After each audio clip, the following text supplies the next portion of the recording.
Algunas personas a través de redes sociales, solicitudes de información, incluso hasta denuncias, han cuestionado por qué uso el sacramental pleno para hacer mis videos. Pero pocos hablan de la discriminación histórica y estructural que hemos vivido las personas LGBTIQ+, para ocupar estos espacios donde se toman decisiones importantes. Les digo que el ejercer el cargo lleva implícito ejercer el libre desarrollo de mi personalidad y sobre todo mi libre expresión de género. Y la quejotee. Para no polarizar más la situación, la Fiscalía tiene que tomar cartas en el asunto con investigaciones de una manera muy rápida. Que las lesiones podrían haber sido provocadas entre ellos mismos.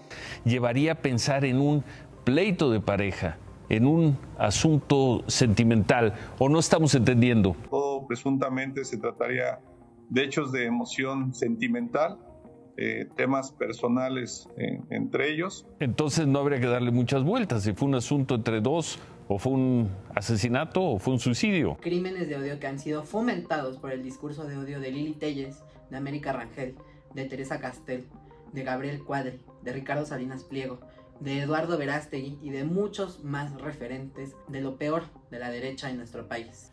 Hace poco más de un año, el nombramiento de la primera persona no binaria como magistrada de un tribunal en México se leyó como un paso adelante en la conquista de derechos de la comunidad LGBT y en general de minorías que más bien históricamente han enfrentado la discriminación y el odio. Se trata de Osiel Baena, abogada activista de la defensa de los derechos de la comunidad LGBT en México y quien portaba en su propia persona un signo de disidencia. Hace unos días su cuerpo fue hallado sin vida al lado del de su pareja en su casa y desde ahí se detonó toda una serie de reacciones y de señales de que estamos muy lejos de lo que en aquel momento se pensó. Esto ya se venía vislumbrando desde el mismo momento en que Baena portó por primera vez su cargo, hizo visible su activismo también. Redes sociales, medios de comunicación, actores políticos han revelado que nuestra sociedad y nuestra sociedad mediática es todavía una sociedad muy homofóbica, entre otras cosas que ha revelado también este terrible caso del que parece que se quiere dar carpetazo. De eso vamos a hablar el día de hoy. Esto es En Red.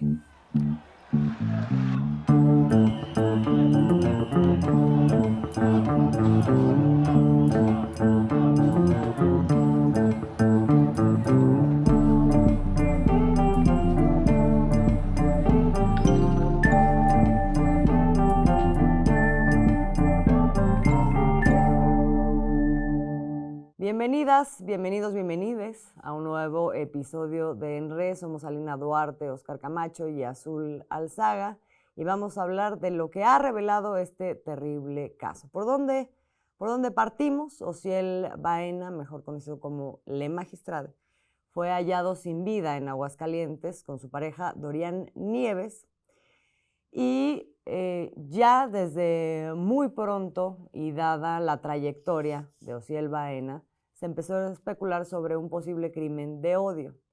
Pero también muy pronto las autoridades del Estado rápidamente adelantaron una conclusión que daba carpetazo a esa posible línea de investigación. En medio de todo esto que, conjuga la posible corrupción de autoridades con posible corrupción también de medios de comunicación, hay una cosa que atraviesa todo esto y es la homofobia en nuestra sociedad y que se ha expresado en diversas manifestaciones en redes sociales de las que vamos a hablar el día de hoy.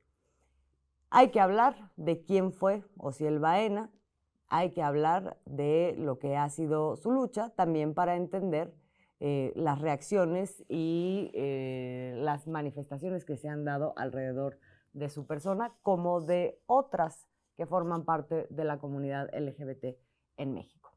Alina, ¿cómo podemos entender todo lo que ahora ha generado estas reacciones? Bueno, pues partimos de un caso que ha sido referente, ¿no?, de la lucha de la comunidad LGBTI a través de redes sociales. Pues ha sido una persona muy visible en torno a este tipo de luchas. Jesús Ociel Baena Saucedo era del estado de Coahuila, al norte de México. Fue la primera persona en obtener un acta de nacimiento no binaria en Coahuila, el primer pasaporte no binario en México, la primera credencial para votar con casillero no binario y la primera persona abiertamente no binaria en asumir un cargo judicial en América Latina en el año 2022. En redes le reconocían como Le Magistrade. Jesús Ociel narró infinidad de veces la lucha que tuvo que dar para que su identidad de género no solo fuera reconocida, sino además también fuera visibilizada, pues no solamente su identidad, sino la de varias personas, ¿no?, alrededor del país y de la región, del mundo, que también atraviesan por los mismos casos de discriminación y exclusión, con tacones, maquillaje y generalmente con un abanico del color del arco iris.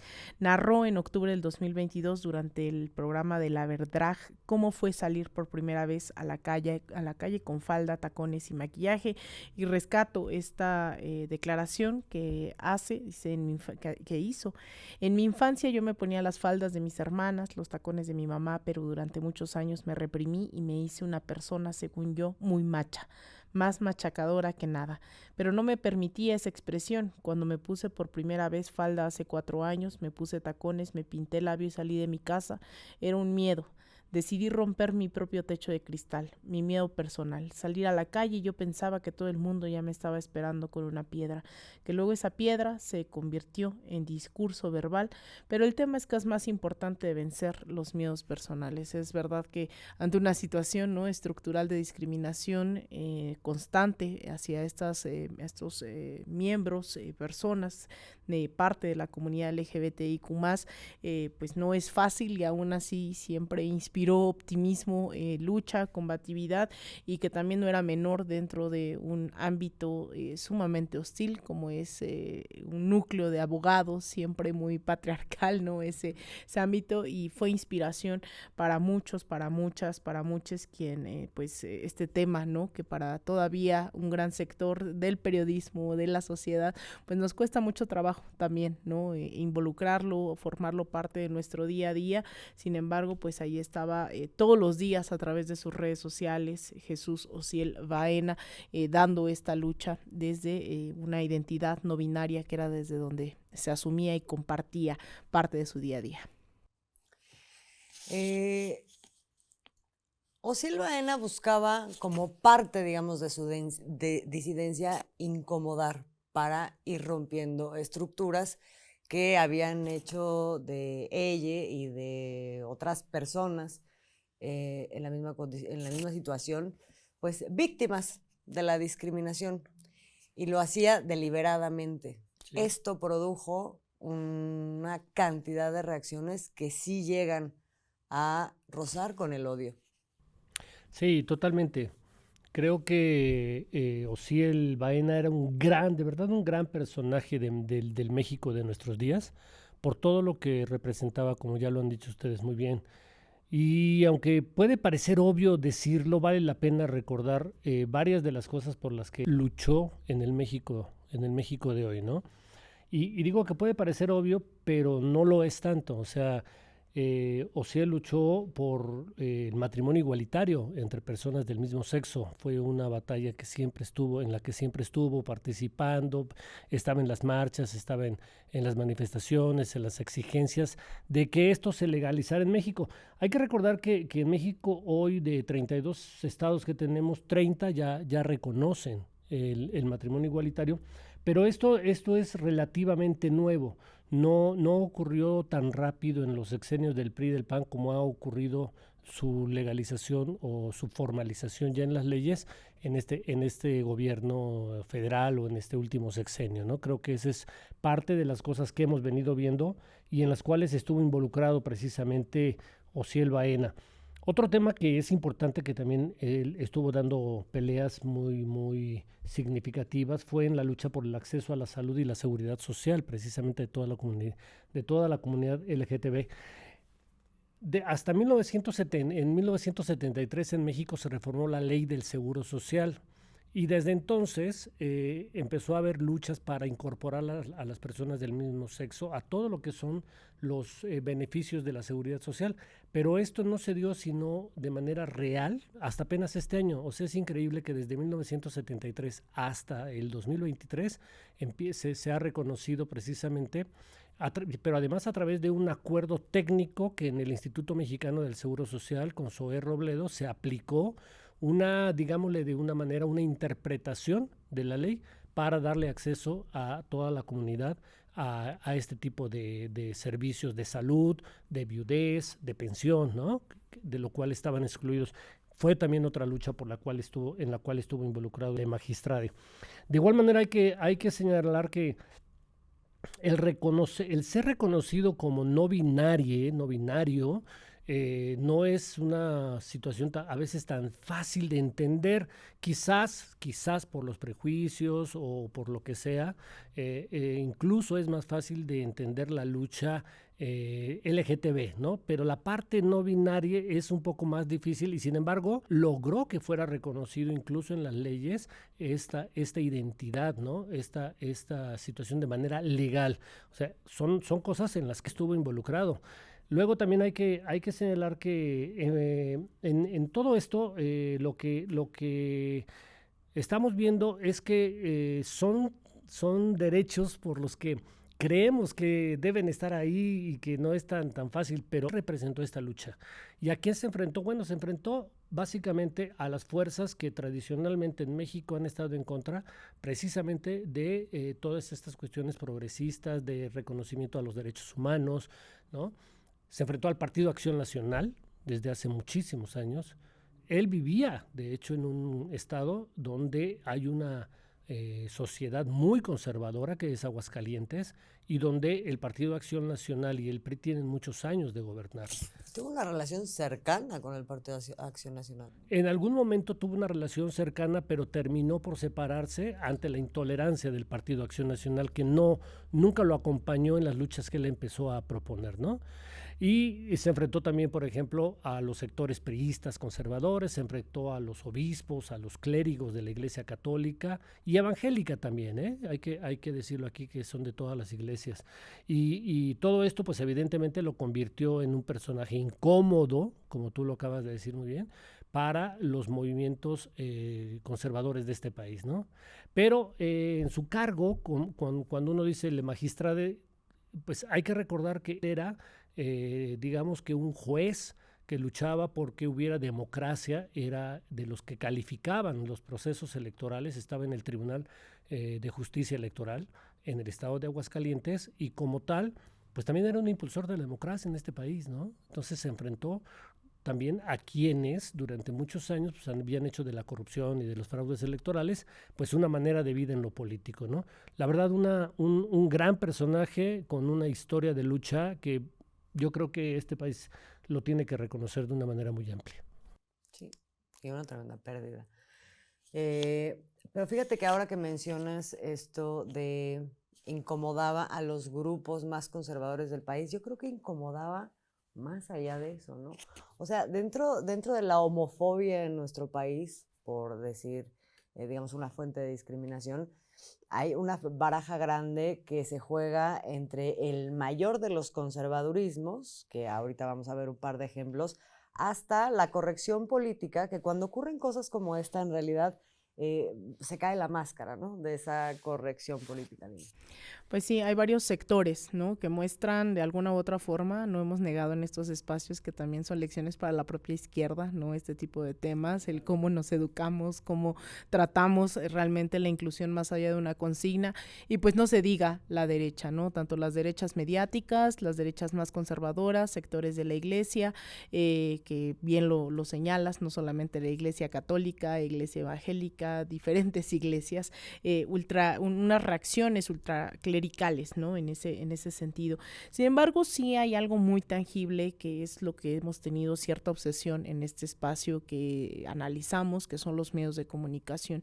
Y esos medios de comunicación corresponden también tanto a estos grupos oligárquicos, estas derechas mediáticas, como ciertos sectores ideológicos conservadores que no necesariamente forman parte de las oligarquías, ¿no? Una sociedad profundamente machista, misógina, homofóbica, ¿no? Y no se diga también bifóbica, lesbofóbica, etcétera, etcétera, racista, xenófoba, que hemos tenido, ha habido un cambio, yo sí creo un cambio en la conciencia del 2018 para acá, hemos tratado de trabajar ciertos temas, pero hay otros que van a ser aún más de largo aliento. Y hay algunos ejemplos que durante estos días hemos visto cómo reflejan que todavía esa misoginia, esa homofobia se encuentra incrustada en las derechas mediáticas, como el caso de Chumel Torres, que bueno, a quien nos vea de otras latitudes, es uno de los íconos de esa derecha mediática racista, xenófoba, misógina, etcétera, que se burlaba hace unos días justamente de Le Magistrade, decía todo bien con el LGBT, incluso el tacón y la boquita pintada, pero es necesario hacer referencia, y ahí hace una serie de pues, aseveraciones clasistas, misóginas, homofóbicas, como queramos tacharlas, ¿no? Hablando de naquísimo, el lenguaje de estos señores, ¿no? De señores, etcétera, etcétera. Vemos a un Ricardo Salinas Pliego, que quien no ha visto el episodio pasado, le invitamos a que vea un personaje de esta calaña.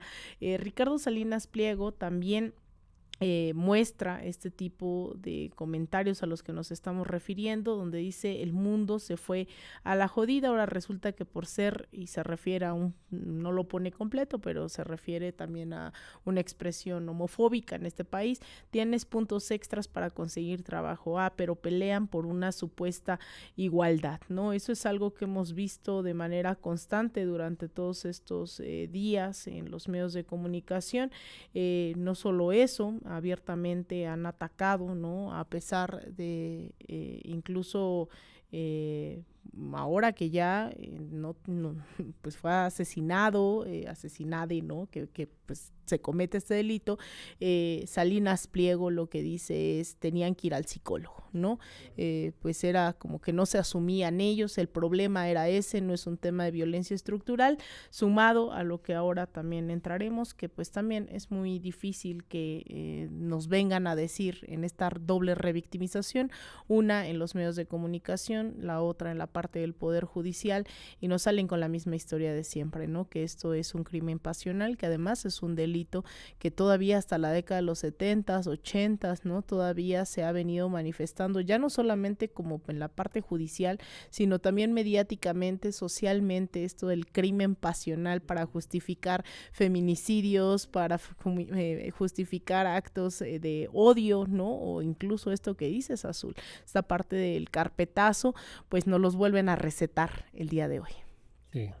Así es, y por eso hablo de que se van cayendo máscaras, porque a la mera hora, digamos, de manera corriente, cotidianamente, lo que vemos es una naturalización de burlas, ¿no? De discriminación que están ahí, pero como que nos hacemos guajes, y que de pronto son las mismas personas que luego dicen... yo quiero tomar esta causa, la causa del feminismo, la causa LGBT, y entonces ahí ves a Televisa, ¿no? Y a comunicadores de estos espacios que es como si no fueran parte de toda esta construcción cuando sí lo son. Y que entonces hace muy fácil que en un momento como este, cuando hay evidentemente rastros de un asesinato de odio, inmediatamente se plieguen a lo que es el discurso o un relato en donde se da este carpetazo, ¿no?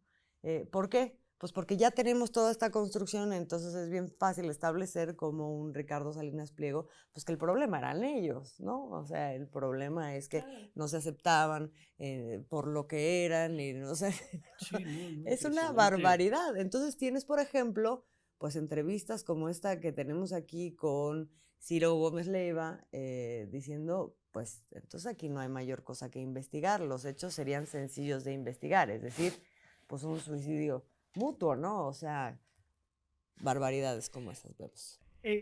Creo que lo que acabas de decir, el ejemplo de lo que dijo Ciro, sintetiza mucho precisamente de todo el odio que existe al final de cuentas, ¿no?, en estos sectores. O sea, cuando Ciro Gómez Leiva, en un diálogo con el fiscal, con el secretario de gobierno de Aguascalientes, sin que el secretario de gobierno hubiera dicho nada todavía, ningún dato, él le dice al secretario de gobierno: bueno, esto es algo que se tiene que resolver rápido, ¿verdad? Porque no hay mucho que investigar. Está claro que es un asunto de emociones. O sea... Hechos de emoción sentimental. Ajá, qué barbaridad, es impresionante. Pero además hay un caso, una cosa cuando Ciro dice eso es... se olvida de que no habían ocurrido ni siquiera unas cuantas horas, o sea, no había ninguna investigación formal, avanzada, ni nada. Ciro el perito. Los medios se vuelven nuevamente esos grandes jueces, sí, peritos. Aquí es importante que se juntan dos fenómenos, porque sí está el tema de la homofobia, la discriminación, toda esta cosa transversal, digamos, cultural, pero se junta con otro fenómeno que es el de la corrupción, y aquí sí te da a pensar qué pasa con un comunicador, que además esto se repite en varios espacios, claro, en donde lo que ves es repetirse lo que ya habíamos visto, por ejemplo, con Ariadna Fernanda y el caso del fiscal Uriel Carmona, en donde rápidamente hace todo para que no fuera un feminicidio, no se investigara como feminicidio y se diera carpetazo. Igual el caso allá en Nuevo León con el fiscal y la chica Devani, exactamente, en donde lo que estás viendo es que la actuación de las fiscalías claramente no corresponde con lo que tendría que ser su función, su labor, su trabajo. Por lo tanto, las conclusiones tampoco corresponden con lo que uno esperaría, pero los medios de comunicación inmediatamente están como receptáculos de ese relato. Empiezan a vender una versión, ¿no? Y cómprenla porque esto es lo que todo el mundo debe de creer, ¿no? Y, por ejemplo, en la conferencia del presidente, el subsecretario de Gobernación del Gobierno Federal da a conocer un dato, pues que sin duda hay que investigar. O sea, el magistrado había recibido amenazas y debido a eso tenía un cuerpo de protección, de elementos de protección. ¿Dónde estaban esos escoltas que pues debieran haber estado ahí, pero no estaban? Entonces, si Ciro dice que no hay nada que investigar, pues entonces tendríamos aquí ya resuelto el asunto. Pero no es tan fácil. O sea, esa versión es la que quieren vender. Aquí lo que la sociedad dice es: investiguen, pero investiguen a fondo. O sea, no dejen las cosas a medias y no se vayan con los prejuicios, la misoginia, la homofobia, todo esto, ¿no? Y el dato de que tenía escoltas es súper importante porque coincide con el dato de que ya había recibido amenazas. Esto para sumar, ¿no? El caso de la magistrade, lo que pone en evidencia son nuevamente estas redes de colusión entre los medios de comunicación, la derecha mediática, el poder judicial, sumado también a estas estructuras sumamente patriarcales, ¿no? Sumamente misóginas, homofóbicas, racistas, que nos vienen recetando esta fórmula desde hace mucho tiempo, ¿no? Ya ponen aquí casos de feminicidios, pero eso también siento que esta es la cúspide nuevamente de que podemos visualizar estas estructuras, ¿no? Homofóbicas, así como en su caso también la parte de la impunidad y la estructura de la relación con el crimen organizado fue Ayotzinapa, como los medios de comunicación, y el estelar fue el caso de Devani. Es decir, cada vez simplemente son diferentes, ¿no? Las matrices de discriminación en cada uno de los casos, pero yo creo que esto sí tendría que ponernos a pensar, porque si un activista que es tan visible a estas alturas, ¿no? Como es el caso de la magistrade, en redes sociales, con miles de personas siguiendo su trabajo todos los días, con denuncias de protección, denuncias de amenazas de muerte a través de redes sociales y con escoltas, con protección, aún así pasa lo que pasa. Es sumamente preocupante que los medios de comunicación se vuelvan peritos, se vuelvan fiscales y en cuestión de horas nos vengan a decir que pues sí, que fue un crimen pasional, nuevamente, que fueron hechos de emoción sentimental y que no pase nada, ¿no? Y que además los medios utilicen esto y las derechas mediáticas para decir que esto le corresponde solo al poder federal, como si no hubiese toda una complejidad, ¿no?, en la trama, y lo usen para golpear al propio gobierno. Es decir, es muy sintomático de lo que hemos visto los últimos años, no exclusivamente, pero sí los últimos años con más agresividad, ¿no?, en el caso de los medios de comunicación en México.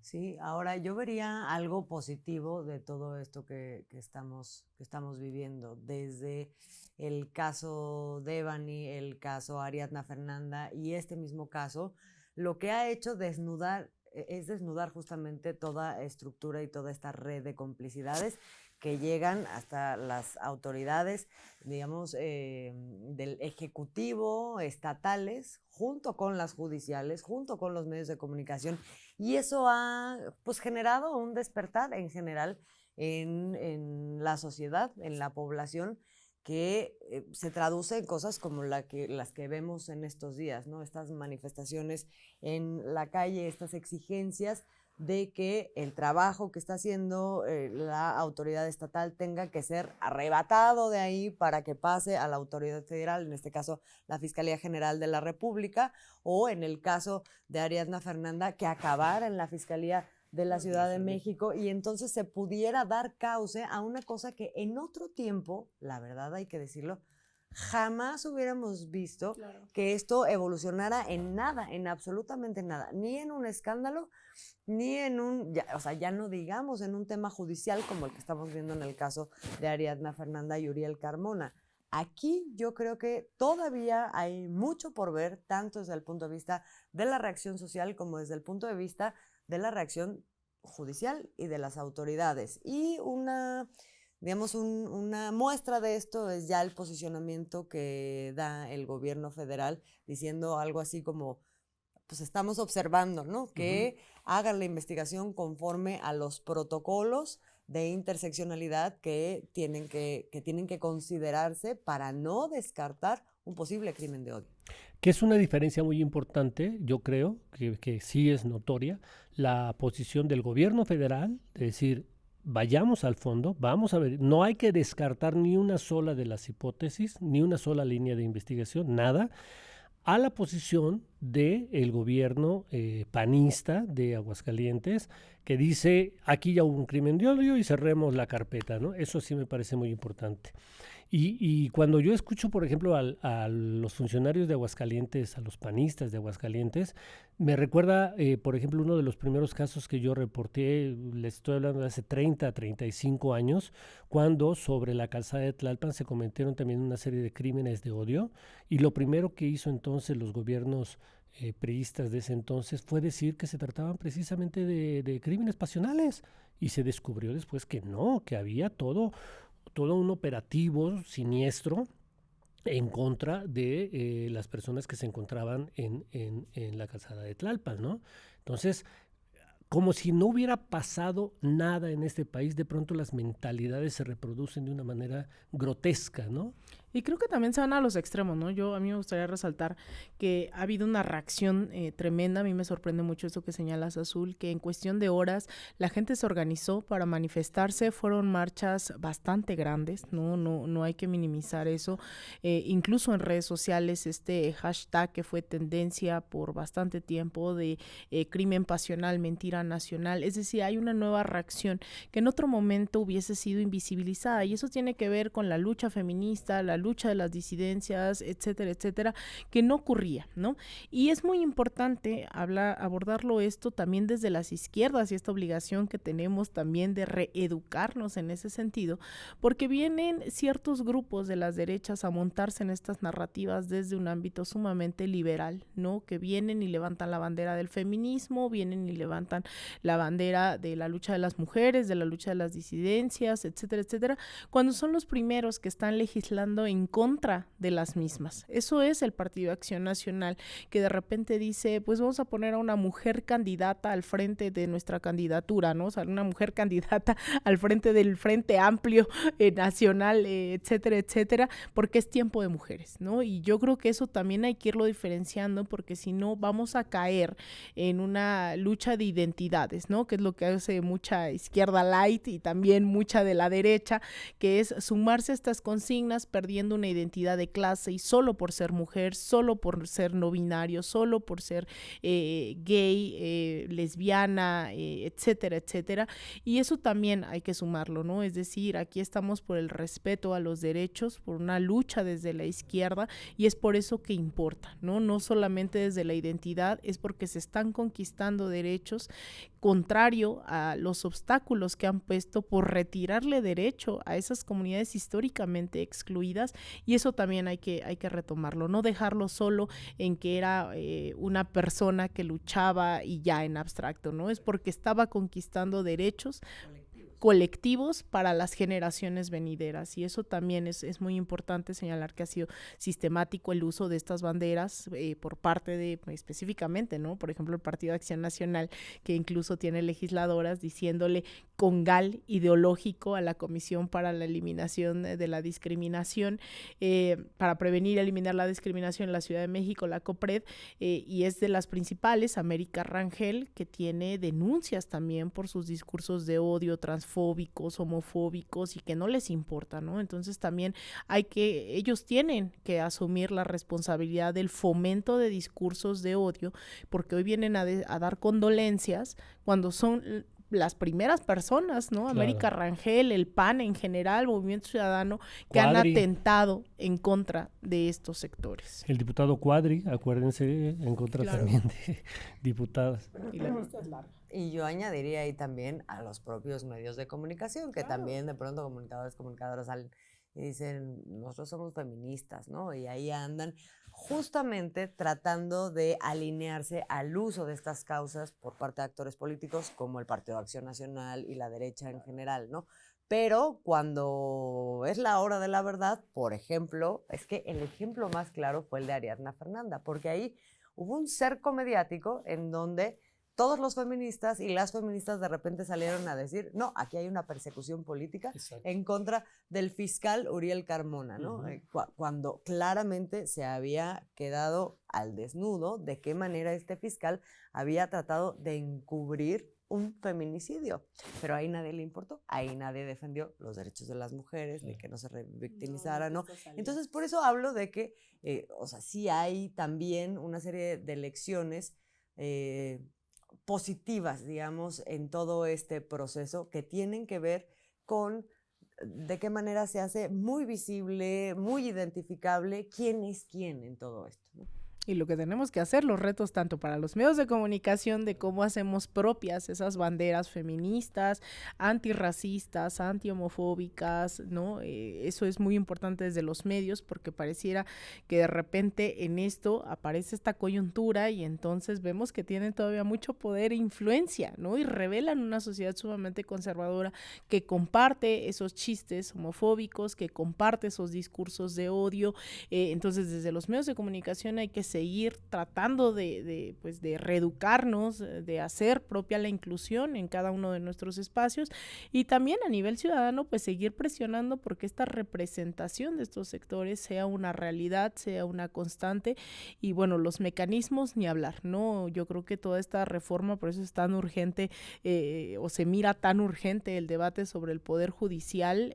Hay leyes en este sentido en varios estados para el tema de la ley para prevenir y eliminar la discriminación, pero también la ley de identidad de género en este país, pero todavía no se avanza al grado de hacer respetar el primer derecho, ¿no? El derecho a la vida, que vemos que todavía hay pues mucho odio en contra de estas poblaciones que pues a veces nos dicen que son minoría, pero también ese miedo, ese odio pues hace que también no se identifiquen públicamente como tal por miedo también, ¿no? A estos grupos que atentan todos los días desde los medios, desde el Poder Judicial, judicial, la revictimización, etcétera, etcétera. Entonces creo que los retos también para las izquierdas mediáticas, ¿no? Siempre hablamos de las derechas mediáticas, pero también para las izquierdas mediáticas, para también nuestros próximas, pues también abogados, legisladores, etcétera, pues son un montón. Así es. ¿Con qué cierras, Oscar? Pues nada, yo con una pequeña frase es descansa en paz, le magistrade, y que siga viva su lucha, ¿no? Pues nos quedamos con esa frase y con esto nos despedimos. Somos Alina Duarte, Oscar Camacho, Azul Alzaga, y le agradecemos que nos haya acompañado. Nos vemos en el próximo episodio de En Re. Ojalá nos siga en nuestras redes sociales de Raíz Media.